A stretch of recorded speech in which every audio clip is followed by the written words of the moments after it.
दोस्तों ये हमारा CGPSC 23 का ग्रुप है, ठीक है। इसमें ये सारी एक्टिविटीज़ कराए जाएंगे आपको, answer writing, study planning, subject overview, strategy वगैरह वगैरह, ठीक है। जिसमें लास्ट में आपको टेस्ट के बाद गिव अवेज और प्राइजेस भी अनाउंस किए जाएंगे। सीधे काम की बात पे आते हैं।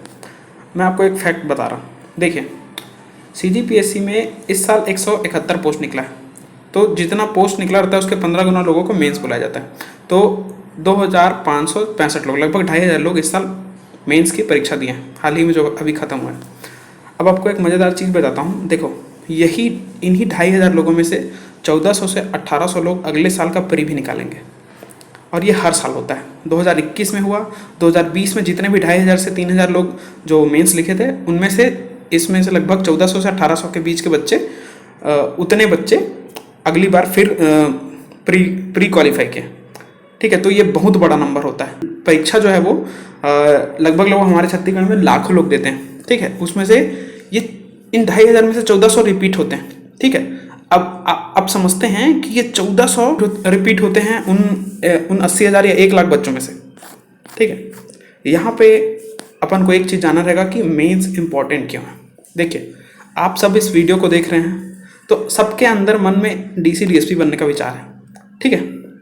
तो इस CGPSC के एग्ज़ाम के तीनों फेज़ को अगर हम अंदर से देखते हैं, ठीक है, तो पाते हैं कि DC और DSP बनने के लिए सिर्फ एक चीज़ है जो आपको डैम श्योर उस पोस्ट पर ले जा सकती है, वो है मेंस, ठीक है।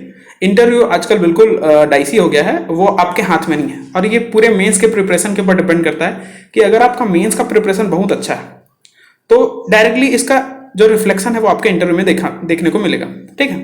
तो अब अपन ये तो समझ गए कि मेंस का वैल्यू या रोल कहा जाए तो वो क्या है, ठीक है। अब देखते हैं mains is all about answer writing.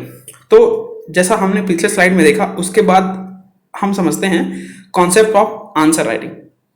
देखो मेंस, जैसा कि आप सब जानते हैं कि आंसर राइटिंग का ही खेल है, और आप सब बचपन से सुनते ही आ रहे होंगे कि बेटा आंसर को ना लिख लिख के देखा करो करके, ठीक है। लिख लिख के देखने से क्या है, आंसर जो है वो आपको रिटेन होता है, ठीक है। उससे आपको अपने बारे में पता चलता है कि पढ़ने के बाद आपको कितना पता चला है, ठीक है। और दूसरी चीज, जो सारी चीजें आप पढ़ते हैं वो आपको लंबे समय तक याद रहता है जब आप उसको लिख लेते हो तो, ठीक है। और यही वो सबसे बड़ी चीज है जो उन 1400 से 1500 बच्चों को अगली बार फिर प्री क्वालिफाई करने के लिए वो करता है। क्योंकि उन लोग 3 महीने जो प्री के बाद जो आपको टाइम मिलते हैं उसमें हार्डकोर उन लोग आंसर राइटिंग किए रहते हैं, जिसके वजह से उनका जो एक मोमेंटम है और रियल टाइम एक्सपीरियंस है वो क्रिएट हो जाता है, ठीक है। जिसके बदौलत उन लोग फिर अगली बार जब प्री में बैठते हैं चीजें उनको याद रहती है, इसलिए वो लंबे समय तक रिटेन कर लेते हैं और फिर अगली बार फिर उन लोग प्री के लिए क्वालिफाई कर लेते हैं, ठीक है। आंसर राइटिंग करने से और फायदा ये है कि उससे कॉन्सेप्ट बनता है। आप जब लिखते हैं तो आपको समझ में आता है कि आपकी सब्जेक्ट ओरिएंटेड अंडरस्टैंडिंग कितनी है, ठीक है।